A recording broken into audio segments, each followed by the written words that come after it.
Sasha, Shivanya J and Shivanya S. Kutis ready-யா? சொல்றீங்களா அழகா?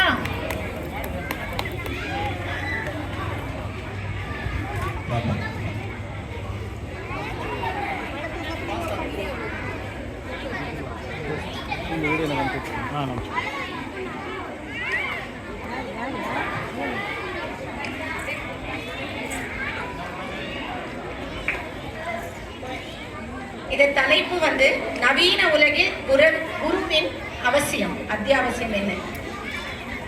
இன்னைக்கு என்ன விசேஷம்? இன்னைக்கு குரு பூர்ணிமா.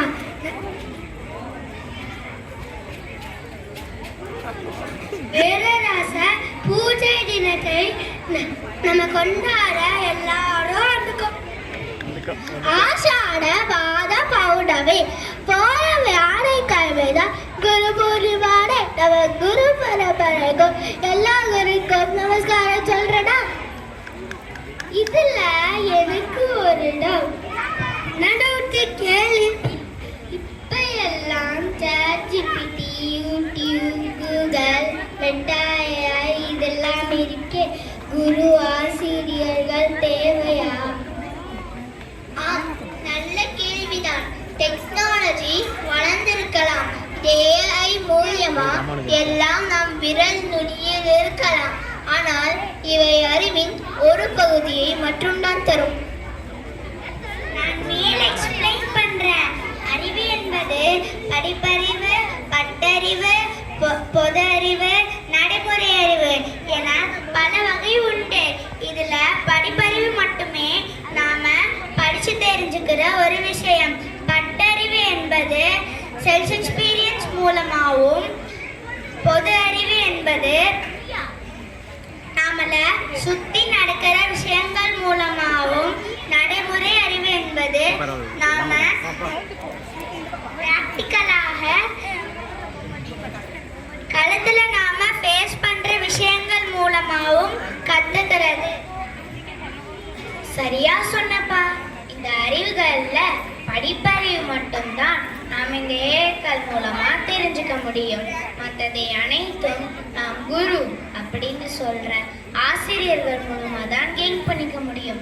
அது academic education, sports, extra curricular activities அப்படின்னு எதுவாக இருந்தாலும், மற்றும் discipline, mental health, character, culture, values, ethics, crisis management இவை அனைத்தும் ஆசானின் பிராக்டிக்கல் கைடன்ஸ் மற்றும் அவர்களின் வாழ்க்கை உதாரணம், அதாவது லிவிங் ஸ்டைலை பார்த்து மட்டுமே வளர்கிறது. இன்றைய மாணவர்கள் ஆகிய நாம் தான் நாளைய தலைவர்கள் மற்றும் நாளைய ஆசான்கள். எனவே அதற்கு வேறாக இருப்பது நம்முடைய குரு, ஆசான், டீச்சர்ஸ் உடைய உழைப்பும் திறமையும் அர்ப்பணிப்பும் தான். இந்த சமயத்துல காஞ்சி மகா பெரியவர் சொன்னதுதான் ஞாபகம் வருது. ஆச்சாரியர் வேர்டுக்கு டெஃபினிஷன் என்னன்னா, எவர் தாம் டீச் பண்ணுகிற விஷயங்களை நல்லா ஆராய்ந்து பிறகு அதை மாணவர்களுக்கு டீச் பண்ணுகிறார்களோ அந்த மாணவர்களை அந்தந்த ரூல்களை பிராக்டிஸ் பண்ண வைக்கிறார்களோ அது மட்டுமல்ல, தானும் அதன்படி ஃபாலோ பண்ணி நம்ம திருவள்ளுவர் சொன்னது போல நிற்காதற்கு தக என்று எவர் இருக்கிறாரோ அவர்தான் ஆச்சாரியர் அல்லது ஆசிரியர். சோ காலம் மாறினாலும் குரு, ஆசிரியர்கள் மதிப்பும் பங்களிப்பும் என்றும் மாறாது. எல்லாம் புரிந்தது. இன்று நாம் நம்மை வழிநடத்தும் ஆசிரியர்களுக்கு நன்றியை தெரிவிக்க அரிய ஒரு